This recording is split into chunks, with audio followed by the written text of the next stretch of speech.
Morning बच्चों, अब तक हमने समय के बारे में पढ़ा, समय के महत्व को जाना। और वही हम पढ़ रहे हैं कि अगर हम समय के अनुसार चलें, हम अगर अपने हर काम करने का तरीका समय के अनुसार करें, कि हम अपने समय का विभाजन कर लें कि इस समय हमें ये करना है, उस समय हमें ये करना है, इतने से इतने बजे तक हमें ये करना है, तो हमें अपनी मंजिल तक पहुंचने से कोई नहीं रोक सकता है, क्योंकि हमारे पास समय है। यदि हम समय नहीं मिला, समय होता तो मैं ये कर लेता, समय होता तो मैं वो कर लेता, तो हम हर बात अगर समय की शिकायत करेंगे तो समय तो आपके पास है, लेकिन आपका आलस आपको खाए जा रहा। आपका आलस ही है जो आपको पीछे धकेल रहा है, आगे ले जाने की बजाय आपको पीछे धकेल रहा है। तो हमें समय के महत्व को जानना है कि समय हमारा सबसे बड़ा मित्र है। यदि हम समय की कदर करेंगे,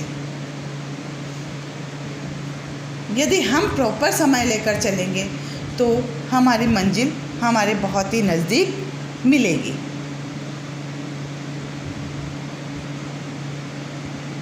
आज IAS, IPS अफसर बनने वाले लोग क्या करते हैं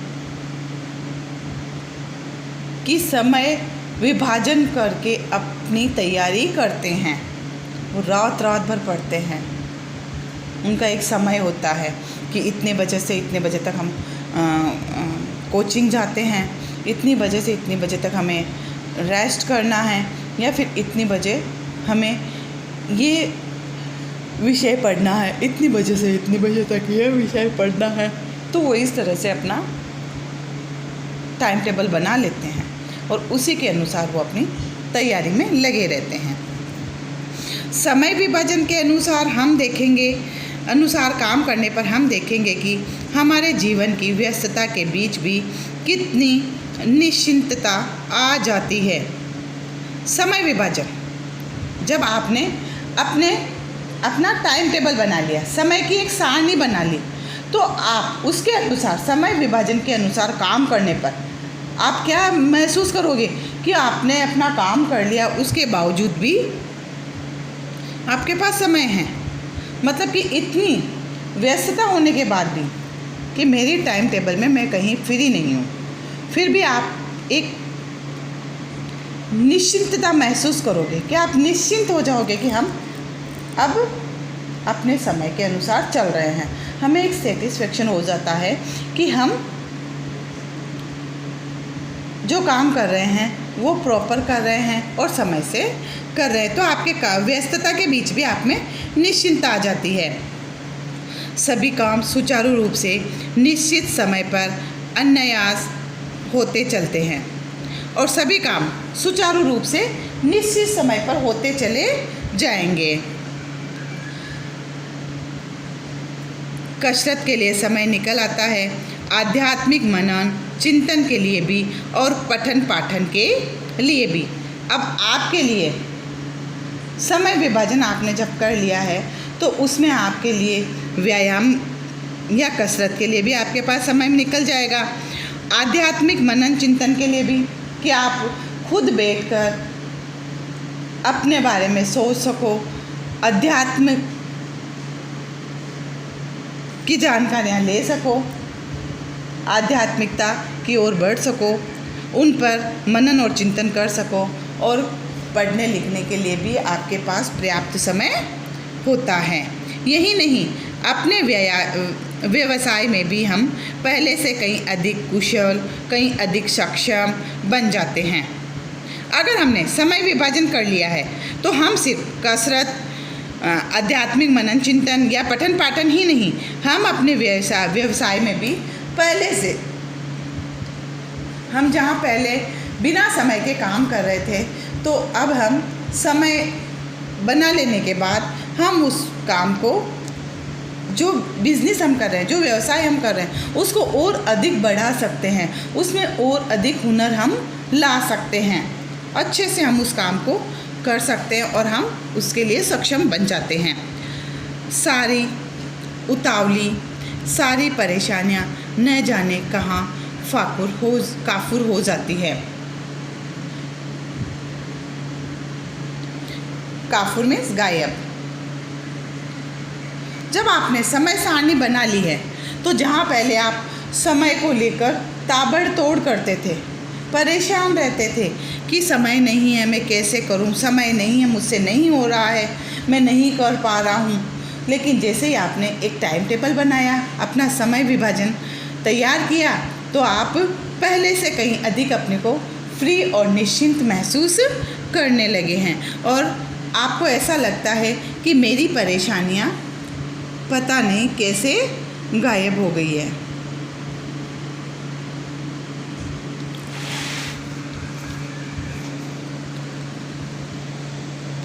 हम जीवन में क्या चाहते हैं? सुख, समृद्धि, शांति, यही ना? हम अपने जीवन में यही तो चाहते हैं, सुख चाहिए, समृद्धि चाहिए, कि हमें किसी बात की कमी नहीं हो, हमारे घर परिवार या हमारे मन में शांति हो। किंतु ये चीज़ें तभी मिल सकती, लेकिन आपको ये चीज़ें कब मिलेगी? जब हम इनको पाने का निरंतर प्रयास करते चलें। ये चीज़ें हमें जब ही मिलेगी जब हम इनको पाने के लिए लगातार अपने जीवन में कोशिश करते रहें, कार्य करते रहें, समय के अनुसार चलते रहें। यदि हम व्यायाम के लिए, चिंतन के लिए, अध्ययन के लिए समय नहीं निकाल पाएंगे तो हमारा तन मन कैसे स्वस्थ और सबल बन सकेगा? और यदि हम व्यायाम के लिए, है ना, चिंतन के लिए, अध्ययन के लिए समय नहीं निकाल पाएंगे तो हमारा तन और मन स्वस्थ और सबल, मतलब कि मजबूत भी नहीं रहेंगे। विषम परिस्थितियों में भी हम अपना संतुलन कैसे बनाए रख सकेंगे और कहीं परेशानी आने पर भी, विषम परिस्थिति आने पर भी हम अपना संतुलन कैसे बनाएं? कैसे बनाओगे आप? जब कोई परेशानी आ गई है, उसको आपको हल करना है, उसको आपको इजी वे में लेनी है, तो आप क्या करोगे? तो हमें सबसे पहले उन परिस्थितियों में तालमेल बिठाकर चलना पड़ेगा। समय अनुसार हमें उस काम को करना पड़ेगा। विषम परिस्थितियों में भी हमें डामाडोल नहीं होना है, हमें घबराना नहीं है, हमें उन परिस्थितियों में समय अनुसार तालमेल बिठाना है। सही अर्थों में जीवन को सही अर्थों में सफल बनाने के लिए यह आवश्यक है कि हम इन सभी की साधना में रोज कुछ न कुछ समय लगाएं और इन सब से दूर होने के लिए हमें अपने जीवन की हम इन सभी की साधना में रोज कुछ न कुछ समय लगाएं, मतलब हम कुछ समय निकाल कर ये भी करें। और ये तभी संभव हो सकेगा जब हम अपने समय का ठीक विभाजन कर लें। और ये सब आपके लिए कब संभव होगा? जब आपने अपना समय विभाजन बना लिया, समय सारणी बना ली, जिसे आप टाइम टेबल कहते हैं ना, वो बना लिया। आज आप स्कूल में भी आते हैं तो आपका एक टाइम टेबल होता है कि फर्स्ट पीरियड इतनी बजे से इतनी बजे तक चलेगा, सेकंड पीरियड इतनी बजे से इतनी बजे तक चलेगा, मतलब फर्स्ट से लेकर 8 पीरियड तक आपका समय डिवाइड है। तो आप हर सब्जेक्ट को हर टीचर प्रॉपर तरीके से पढ़ा पाता है ना। जैसे आपने सुबह हिंदी पढ़ ली, नेक्स्ट पीरियड आपके गणित का आ गया, उसके बाद आपका एसएसटी का पीरियड आ गया। तो सबका एक टाइम है, जब भी आपका टाइम से कोर्स भी ख़त्म हो जाता है, हम लोग आपका वर्क भी चेक करते हैं और आपको एग्ज़ाम की तैयारी भी करवाते हैं, क्योंकि हमारी एक समय सारणी तैयार है और हम उसी के अनुसार पूरे साल भर चलते हैं। आप लोग क्या करोगे? समय सारणी घर पे पढ़ने के लिए बना तो लोगे, लेकिन आप उस पर कंटिन्यू नहीं चलोगे। जोश में आप 1-2 दिन तो पढ़ लोगे, लेकिन फिर आप वही हो जाओगे कि नहीं, मैं वैसे ही पढ़ लूँगा, स्कूल में पढ़ रहे हैं 5-6 घंटे, और क्या करें। तो आप में ये भावनाएं घर कर जाती है और आप उसमें कंटिन्यू नहीं रह पाते हो, निरंतरता नहीं रख पाते हो। अगर आप ये निरंतरता रखो तो आपको इतना परेशान होने की ज़रूरत भी नहीं होती है। रोज़ उसका लेखा जोखा करते रहे। वस्तुतः जो समय की कद्र करना सीख गया है वह सफलता का रहस्य समझ गया है। हम अपने सुख और अपनी समृद्धि के लिए अपना समय विभाजन जितना शीघ्र तैयार कर लें उतना ही अच्छा होगा, क्योंकि समय किसी मनीषी ने उतना अच्छा, क्योंकि किसी मनीषी ने ये चेतावनी पहले ही दे रखी है, मतलब किसी मनुष्य ने ये चेतावनी पहले ही दे दी थी कि समय और लहरें किसी की प्रतीक्षा नहीं करता है। समय भी किसी की प्रतीक्षा नहीं करता है कि कब कैसा समय आ जाए, किसी ने नहीं देखा है। और लहरें भी कब उठ जाए वो हमें नहीं पता है। आज क्या ये महामारी हमारे देश में आई तो हमें क्या पता था? नहीं, अचानक से हमारे देश में आ गई तो लोगों को कितना नुकसान हुआ। 3-3, 4-4 महीने के लिए लोग अपने घरों में कैद हो गए। लेकिन जिन्होंने पहले ही बचत कर रखी थी आज वो लोग सुखी रहे इस समय, और जिन लोगों ने बचत नहीं करी वो आज परेशान हो गए, भूखे मरने तक की नौबत आ गई है। तो काल परिस्थिति कभी भी देख कर नहीं आते हैं, इसीलिए हमेशा हमें समय अनुसार प्रिपेयर रहना चाहिए। हर चीज़ की हमें तैयारी रखनी चाहिए कि हमें सारी परिस्थितियों का सामना करना है। लेकिन जहाँ जैसा समय होता है हमें उसी के अनुसार चलना होता है। हम 4 महीने घरों में कैद रहे, हम बाज़ार में नहीं घूमे क्योंकि वो समय ऐसा ही था, तो हम उस समय भी हम समय के अनुसार तो चले ना। तो हम कहीं ना कहीं उस समय अपने आप को सेफ रख सके। और आज भी अगर आप समय के अनुसार चलोगे कि हाँ आपका बाज़ार जाना है तो आपका जितना टाइम है आप उस टाइम में बाज़ार जाकर आ जाइए, तो हम कहीं ना कहीं विषम परिस्थितियों में भी लड़ सकते हैं। लेकिन समय एक बार अगर हमारे हाथ से निकल जाएगा तो हम फिर कुछ नहीं कर सकते हैं। वयस्कों की अपेक्षा विद्यार्थियों के लिए समय पालन का कई कारणों से अधिक महत्व है। वयस्कों, बूढ़े व्यक्तियों के वनस्पत, विद्यार्थियों के लिए, यहाँ केवल वयस्क बूढ़े से ही नहीं,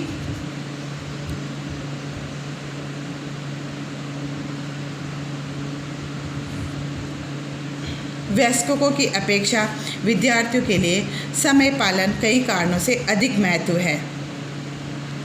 विद्यार्थियों को एक लंबा जीवन जीना है, मतलब समय का पालन सबसे ज़्यादा ज़रूरी है विद्यार्थियों के लिए, आप जैसे बच्चों के लिए, क्योंकि आपको एक लंबा जीवन जीना है। वयस्क व्यक्ति क्या है कि वो तो अपनी लास्ट स्टेज पर पहुंच चुके हैं, लेकिन आपको एक लंबा जीवन अभी जीना है। आपके जीवन में आपको काफ़ी संघर्ष करना है, काफ़ी ऊंचाइयों पर आपको पहुंचना है। आपको वो जगह प्राप्त करनी है जो आपने सोच रखी है, और वो उसको तभी प्राप्त कर पाओगे जब आप समय की कद्र करोगे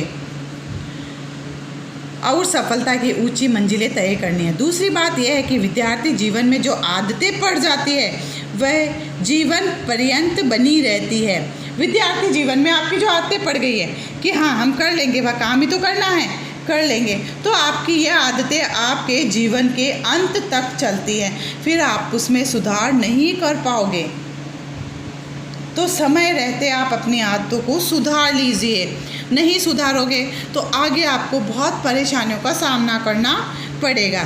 विद्यालयों में छात्रों को समय तालिका दी जाती है। बताए ना अभी आपको कि जो पीरियड्स चलते हैं कि आप 7:30 स्कूल में प्रवेश कर रहे हो, तो आप अगर 1 बजे आपकी छुट्टी होती है तो उस दरमियान आपका सारा समय का एक शेड्यूल होता है कि कब असेंबली है, कब आपकी क्लास है, कब आपका लंच है, कब आपका गेम्स है। तो ये सारा एक समय सारणी बनी हुई है और उसी के अनुसार हम चलते हैं। लेकिन वह केवल 5-6 घंटों के लिए होती है। शेष 18-19 घंटे छात्रों के स्वयं विवेकपूर्ण उपयोग के लिए रहते हैं। यदि छात्र इन 18-19 घंटों की भी कार्य तालिका बना लें तो निश्चय ही ऐसा करने वाले छात्र न केवल परीक्षा में अच्छे अंकों से उत्तीर्ण होंगे, बल्कि सामाजिक, साहित्यिक, सांस्कृतिक आदि कार्यक्रमों तथा खेलकूद, व्यायाम आदि के लिए भी पर्याप्त समय निकाल सकेंगे। समय तालिका बनाने के बाद उसका दृढ़ता और निष्ठा के साथ पालन करना भी आवश्यक है। निर्धारित समय पर, निश्चित समय पर निश्चित काम करने से ही जीवन में सफलता मिलती है।